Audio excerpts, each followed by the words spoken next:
Modi prime minister நம்ம நாடை வித்துட்டு இருக்கான். எபிஸ்டின்காக நம்ம நாடை வித்துட்டு இருக்கான்னா நம்ம ஆர்வம் காட்டாம யாரை காட்டுறது? அப்புறம் ரஃபேல் விமானம் டீல் எபிஸ்டின்ல போய் முடியுது.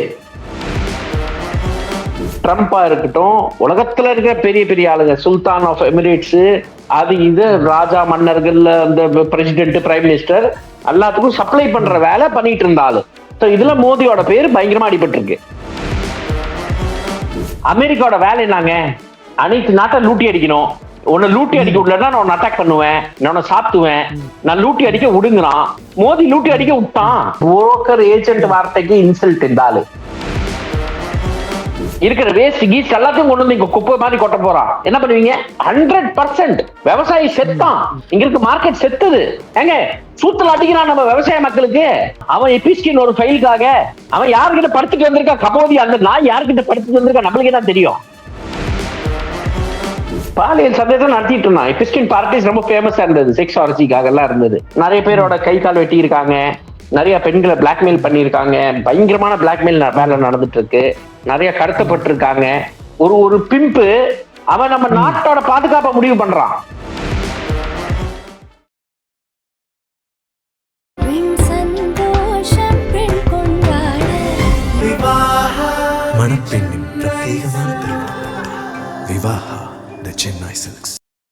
உலக தமிழர்களுக்கு வணக்கம். இது கிங் டிவி.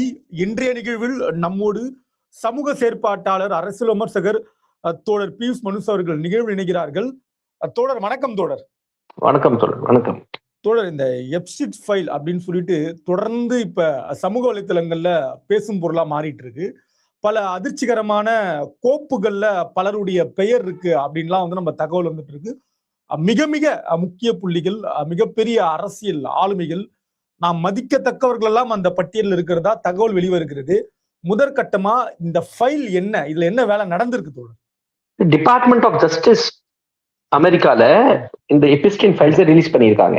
இது செக்ஸ் ஆஃபெண்டர், எபிஸ்டினோட செக்ஸ் ஆஃபெண்டர் அரெஸ்ட் ஆகி ஜெயில இருக்கும் போது செத்து போயிட்டான் மனுஷன். அந்த ஆள் விசாரணை பண்ணும் போது லட்சக்கணக்கான போட்டோகிராஃப் அவன் ஐ திங்க் 2020 இறந்துட்டான்னு நினைக்கிறேன். 2020 இறந்துட்டான் அவன் ஜெயிலேயே. அரெஸ்ட் ஆகி ஜெயில இருக்கும்போது அரெஸ்ட் ஆகி இறந்துட்டான். அப்பவே பயங்கரமான டவுட் மரணத்து மேல, எப்படி செத்து போனான்னு தெரியல. ஆனா அந்த கோப்புகள் எல்லாமே டிபார்ட்மெண்ட் ஆஃப் ஜஸ்டிஸ் கிட்ட இருந்தது. அங்க பெரிய போராட்டம் எல்லாம் நடந்து அதை ரிலீஸ் பண்ணியிருக்காங்க. ஃபர்ஸ்ட் கொஞ்சம் டீடைலா ரிலீஸ் பண்ணாங்க, நிறைய மறைச்சு ரிலீஸ் பண்ணாங்க, அப்புறம் கொஞ்சம் இன்னும் ரிலீஸ் பண்ணாங்க. ரீசெண்டா ரிலீஸ் பண்ணது கொஞ்சம் நிறையவே பண்ணியிருக்காங்க. இன்னும் நிறைய ரிலீஸ் பண்ணாம இருக்குங்கிறாங்க. 1500 வீடியோ மட்டும் ரிலீஸ் பண்ணிருக்காங்க. நான் 1.5 லட்சம் போட்டோகிராஃப் ரிலீஸ் பண்ணிருக்காங்க. கம்யூனிகேஷன் வந்து ஏதோ 2 மில்லியன் கம்யூனிகேஷன் ரிலீஸ் ஆயிருக்கு. அவன் இமெயில் அனுப்பிச்சது, போனது, வந்ததெல்லாம் இதுதான் எபிஸ்டின் ஃபைல்ஸ். என்ன மாதிரியான கவர்மெண்ட் ரிலீஸ்? இப்ப நம்ம இந்தியால ஆர்டிஐ டாக்குமெண்ட் எப்படி ரிலீஸ் ஆகுதோ அதே மாதிரி டிபார்ட்மெண்ட் ஆஃப் ஜஸ்டிஸ் ரிலீஸ் பண்ணிருக்கு. இதுல என்ன இருக்கு தோழர்? பதட்டப்படுற அளவுக்கு இதுல என்ன மாதிரியான தகவல்கள், என்ன மாதிரியான கோப்புகள் ரிலீஸ் ஆயிருக்கா? முக்கியமா மக்களுக்கு தெரியுற மாதிரி இந்த எபிஸ்டின் வந்து இல்ல, உங்களுக்கு இன்ட்ரெஸ்டா இருக்கிற மாதிரி, மக்களுக்கு இன்ட்ரெஸ்டா இருக்கிற மாதிரி ஒரு விஷயம் சொல்லிடுறேன். இந்த எபிஸ்டின் வந்து ஒரு பிம்பு, இவன் ஹை ப்ரொஃபைல் பிம்பு. சின்ன சின்ன பொண்ணுங்களை வச்சு உலகத்திலே இருக்கிற பெரிய ஆளுங்க, அது பில் கிளின்டனா இருக்கட்டும், பைடனா இருக்கட்டும், ட்ரம்பா இருக்கட்டும், உலகத்துல இருக்கிற பெரிய பெரிய ஆளுங்க, சுல்தான் ஆஃப் எமிரேட்ஸ், அது இது ராஜா மன்னர்கள், இந்த பிரசிடென்ட், பிரைம் மினிஸ்டர் எல்லாத்துக்கும் சப்ளை பண்ற வேலை பண்ணிட்டு இருந்தாலும் மொசாதோட ஏஜென்ட்டுக்குறாங்க. ஏன்னா இந்த அளவுக்கு சப்ளை பண்ணி அவங்க சீக்ரெட்ஸ் எல்லாம் வாங்கி டிஃபென்ஸ் டீல்ஸ் எல்லாம் புரோக்கர் பண்ணிட்டு இருந்தான். இதுல மோடியோட பேரு பயங்கரமா அடிபட்டு இருக்கு. நம்ம ராகுல் காந்தி வந்து யார வந்து மோசமான ஒரு மோசமான பப்புங்கிறாங்களோ, ராகுல் காந்தி பேர் அடிபடல. ராகுல் காந்தி இவனே திட்டுறான், எபிஸ்டின் பாராட்டுல திட்டுறான். அப்பனா ராகுல் காந்தி எவ்வளவு நல்ல மனுஷன். ஒரு பாலியல் சந்தை அப்படின்னு ஒரு சர்வதேச அளவுல இருக்க ஒரு பாலியல் சந்தையா இது? பாலியல் சந்தையை நடத்திட்டு இருந்தான். எபிஸ்டின் பார்ட்டிஸ் ரொம்ப ஃபேமஸா இருந்தது, செக்ஸ் ஆர்ஜிக்காக எல்லாம் இருந்தது. நிறைய பேரோட கை கால் வெட்டி இருக்காங்க, அந்த டீடைல்ஸ் எல்லாம் வெளியே வந்திருக்கு. நிறைய பெண்களை பிளாக்மெயில் பண்ணியிருக்காங்க, பயங்கரமான பிளாக்மெயில் வேலை நடந்துட்டு இருக்கு, நிறைய கடத்தப்பட்டு இருக்காங்க, அங்க ஏகப்பட்ட வேலை நடந்துட்டு இருக்கு. எனிவே பிஃபோர் கோயிங் டு நம்ம நாட்டுக்கு வந்துருவோமே. இல்ல, இப்ப இதுதான் இப்ப மோடி அப்படின்னு சொன்ன உடனேயே அதை பேசு பொருளா ஆக்குனதுக்கான காரணம் அதுதான் கேக்குறாங்க. மோடின்னு சொன்ன உடனே நீங்க குதிக்கிறீங்க, பேசுறீங்க, சமூக வலைத்தளங்கள்ல எழுதுறீங்களா, ஆர்வம் காட்டுறீங்க அப்படின்னு கேக்குறாங்க. அது என்ன அவ்வளவு ஆர்வம் இதுல அப்படின்னு கேக்குறாங்க. நம்ம நாடுங்க, மோடி பிரைம் மினிஸ்டர் நம்ம நாடை வித்துட்டு இருக்கான். எபிஸ்டின்காக நம்ம நாடை வித்துட்டு இருக்கான்னா நம்ம ஆர்வம் காட்டாம யாரை காட்டுறது? அப்புறம் பாகிஸ்தான்காரன் நான் காட்டுவான் இல்ல யுனைடெட் அரப் எமிரேட்ஸ்ல உட்கார்ந்து இருக்க சுல்தான் காட்டுவானா? நல்லா புரிஞ்சுக்கொள்ளுங்கள். ரஃபேல் விமான டீல் எபிஸ்டின்ல போய் முடியுது. சரி, இந்துஸ்தான் ஏரோநாட்டிகல்ஸ் லிமிடெட் கூட முடிய வேண்டிய டீல், மன்மோகன் சிங் கவர்மெண்ட் போட்ட டீல், கம்மி விலைக்கு போட்ட டீல், அதிகமான விலைக்கு பிளேன்ஸ் வாங்கப்பட்டது, அனில் அம்பானி ஃபர்ம் மூலியமா வாங்கப்பட்டது. அனில் அம்பானிக்கு என்ன எக்ஸ்பீரியன்ஸ் இருந்தது? அவனால ஒரு போன் கம்பெனி நடத்த முடியல. ரிலையன்ஸ் கம்யூனிகேஷன் ஞாபகம் இருக்கா உங்களுக்கு எல்லாம்? அந்த ஒரு போன் டப்பா போன் கொண்டு வந்து கொடுத்தாங்க, ஞாபகம் இருக்கா? ஆமா, ரிம்னு போட்டு கொடுப்பாங்க, சிம்முக்கு பதில் ரிம் சின்னதா. ஆமா ஆமா, அந்த போன் எல்லாம் கொண்டு வந்து எல்லாம் திவாலான ஆளு. அந்த திவாலான ஆள் கிட்ட போய் எப்படி ரஃபேல் டீல் மாட்டுச்சு? அங்கதான் எபிஸ்டினோட வேலை. இவன் கேக்குறது, இந்தியன் பிரைம் மினிஸ்டர் பேசணுங்கிறாரு, கொஞ்சம் அவர்கிட்ட பேசணும், இவர்கிட்ட பேசணும், நாங்க இந்தியா வாஷிங்டன் கிட்ட பேசணும். எபிஸ்டின் சரி நான் சொல்ற மாதிரி செய்ய சொல்லிட்டு இருப்பான்.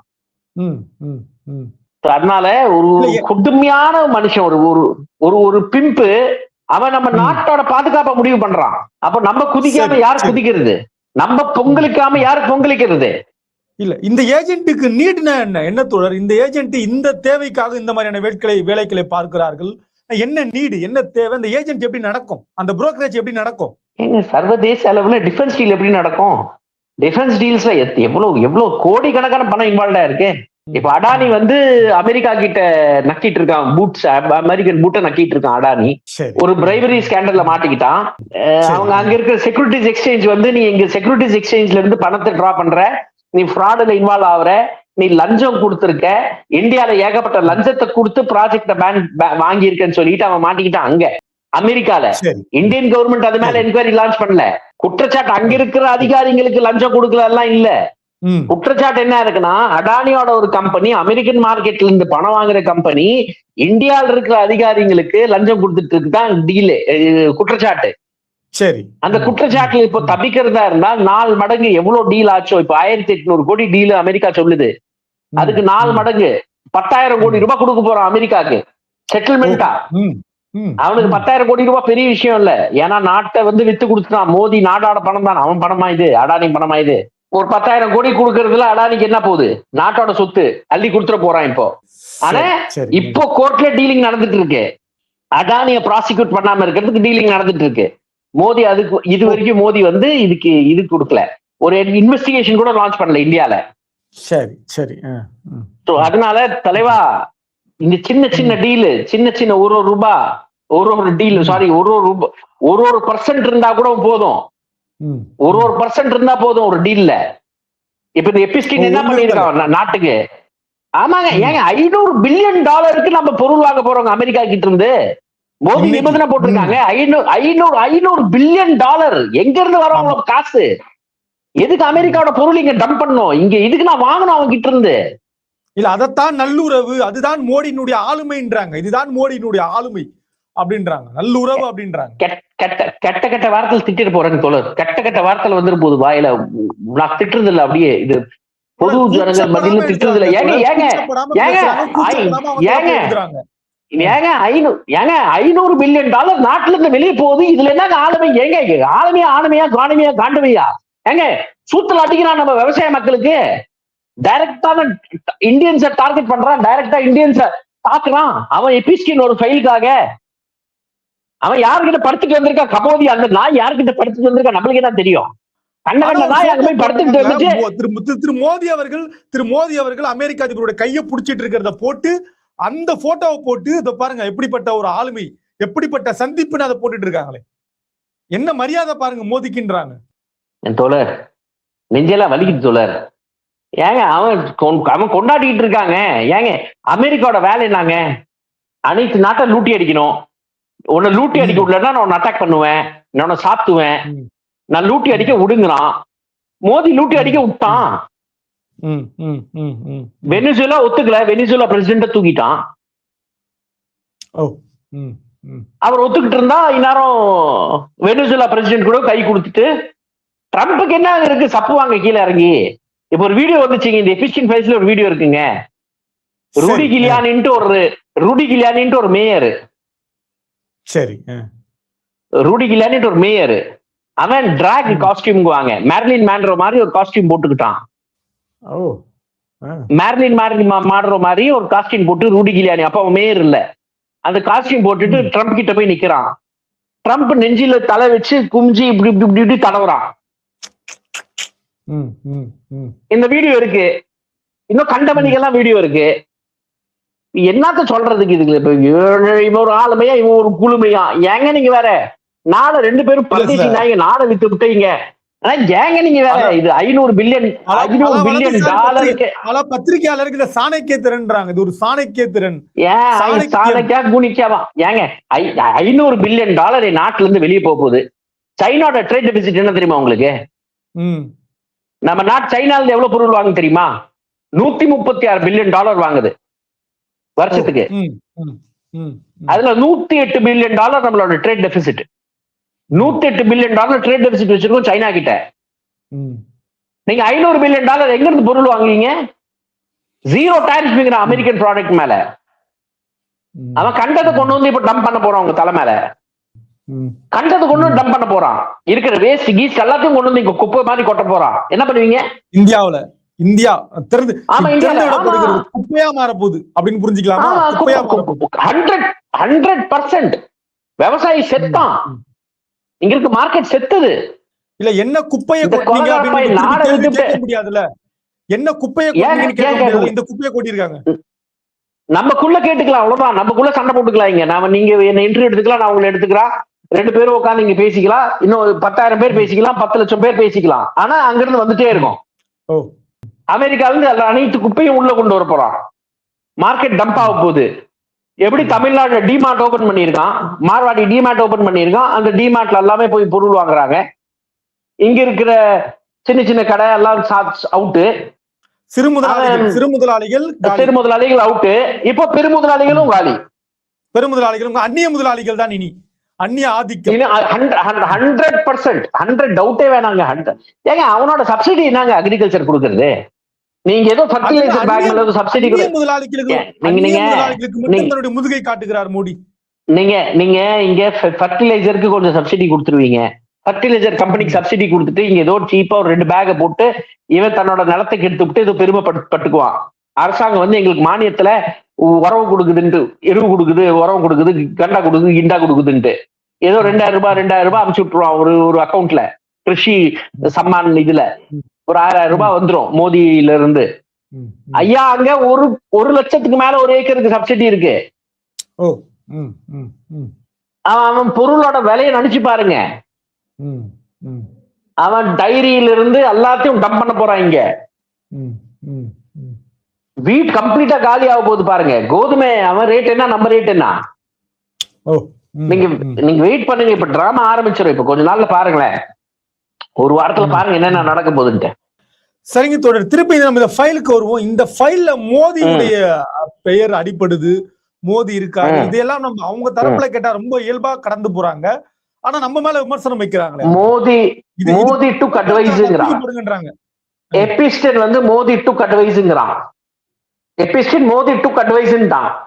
டுக் அட்வைஸ்னா ஏதோ ஆலோசனை இல்லைங்க. டுக் அட்வைஸ்னா சொன்ன பேச்சு கேட்டான், ஆர்டர்ஸ் எடுத்துக்கிட்டான்னு அர்த்தம். ஓ சரி சரி. எபிஸ்டன் சொன்ன ஆர்டர்ஸை ஃபாலோ பண்ணிட்டு அங்க டீல டன் பண்ணியாச்சு. இஸ்ரேலையும் பண்ணியாச்சு, யூஎஸ்லயும் பண்ணியாச்சு. He danced and sang. அங்க ஆடுனா பாடுனா, எவன் முன்னாடி ஆடுனா பாடுனா நம்மளுக்கு தெரியாது. இவன் ஆட்ட பாட்ட எவன் பார்க்க போறான்? அதுக்கு என்ன அர்த்தம் இருக்கு? அது அர்த்தம் அவன் தான் புரிஞ்சுக்கணும். இவன் டான்ஸ் இவன் டிராமா எவன் பார்க்க உட்கார்ந்துருக்காங்க. இது பயங்கரமான ஒரு பயங்கரமான இந்த நாட்டுக்கு இதோட ஒரு ஷேம்ஃபுல் எதுவுமே கிடையாது. ட்ரம்ப் ஒரு ரேபிஸ்ட் அங்க தெரியுது. அமெரிக்கா மக்கள் அவ இது எப்படி ஏத்துக்கிறாங்க என்ன ஏத்துக்கிறாங்க தெரியல. ஆனா அங்க கூட ட்ரம்ப் எதிர்த்து பயங்கரமான போராட்டம் எல்லாம் நடந்திருக்கு. லட்சக்கணக்கான பேருக்கு கூடி இருக்காங்க ட்ரம்ப்புக்கு எதிர்த்து. பெரிய பெரிய போராட்டம் எல்லாம் பார்த்திருக்கோம் சரிங்களா. அவனா பயங்கர கொந்தளிப்புல இருக்கான் அங்க இருக்க பப்ளிக். ஆனா இங்க என்ன நடக்குது? ஒண்ணுத்து இல்ல. இப்ப தொடர் மோதியை நோக்கி நம்ம ஆள்காட்டியவர்களை காட்டின அடுத்த நிமிடமே பல நாடகங்கள் எல்லாம் அரங்கேற்ற தயாராக போறாங்களே, அது எப்படி இருக்கு? என்ன மாதிரியான நாடகங்கள் எல்லாம் அரங்கேற்ற போறாங்க? நெருப்புல இறங்குவாரா மோடி அவர்கள்? எங்க பாம்பு வெடிக்கும், எங்கேயோ ராணுவ வீரர்கள் சாப்பிடுவாங்க, எங்கேயோ எங்கேயோ முஸ்லீம் இந்து கலவரம் நடக்கும். வேற என்னத்தான் ஆக போகுது இவனுக்கு? வேற என்ன தெரியும் இவனுக்கு? டெக்ஸ்ட் புக் மெஷர்ல. அப்புறம் உடனே நான் இப்படி பண்ணுவேன். ஏங்க சைனா பத்தி பேச விட மாட்டேங்கிறாங்க பார்லிமெண்ட்ல. சைனீஸ் டேங்க் வந்துட்டு இருந்தது, சைனீஸ் டேங்க் உள்ள வந்துட்டு இருந்தது. 8:30 மணிக்கே இன்ஃபார்ம் பண்றாரு ஆர்மி சீஃப். 8:30 மணிக்கு இன்ஃபார்ம் பண்ற ஆர்மி சீஃப் 10:30 மணி வரைக்கும் பகட்டப்படுறாரு. 10 போன் கால் பண்றாரு டிஃபென்ஸ் மினிஸ்டருக்கு. சொல்லுங்க நான் என்ன பண்ணிட்டோம், நான் என்ன பண்ணிட்டோம், நான் என்ன பண்ணிட்டோம். 2 மணி நேரம் கழிச்சு நீ பண்றது நீ பண்ணிய ஆள முடியான்ட்டாங்களா மோடி. இதான் லீடர்ஷிப் பாருங்க, கேடு கெட்ட லீடர்ஷிப். இதுதான் சாணக்கியம், இதுதான் சாணக்கியம், இது சாணக்கியம். ஆமா, இதுதான் சாணக்கியம். நம்ம இதெல்லாம் கேட்டு நம்ம சரி ஃபர்ஸ்ட் வந்து சாணக்கியம் யூஸ் பண்ண வேணாங்க. ஃபர்ஸ்ட் சாணக்கியமே ஒரு ஃபிக்ஷனல் கேரக்டர்.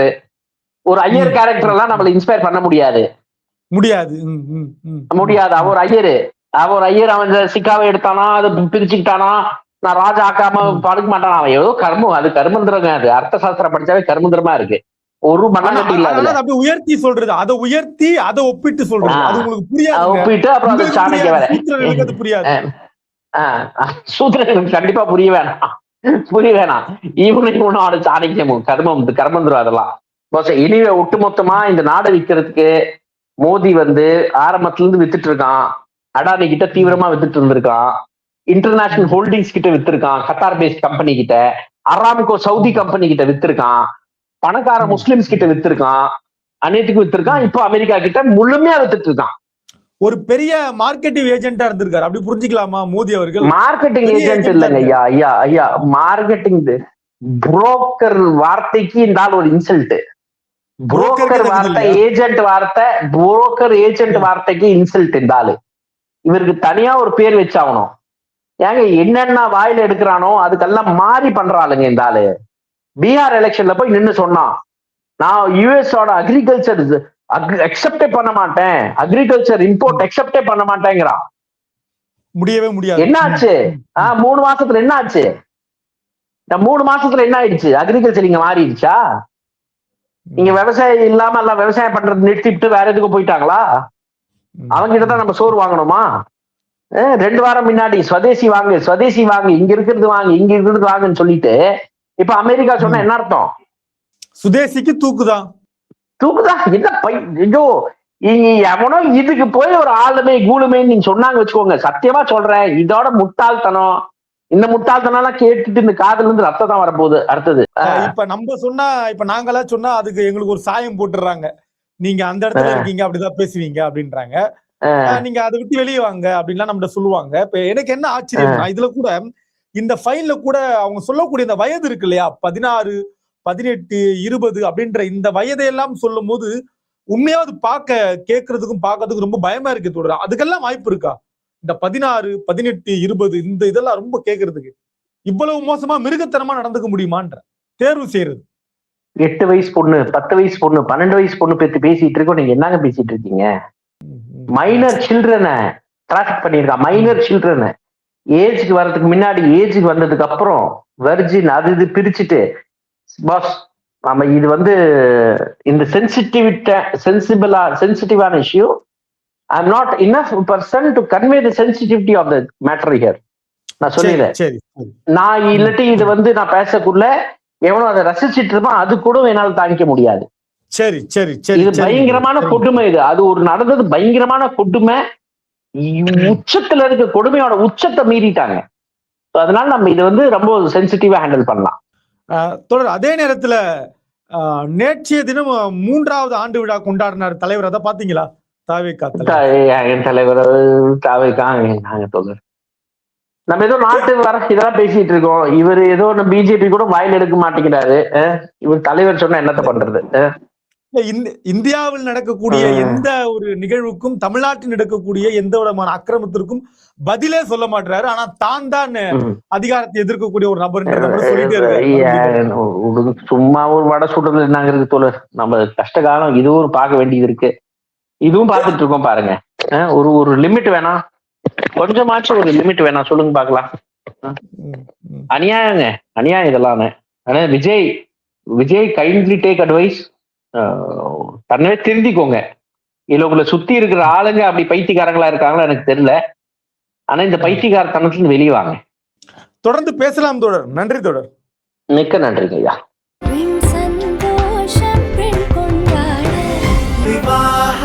மணப்பெண்ணின் பிரத்யேகமான திருமணம். விவாஹா தி சென்னை சில்க்ஸ்.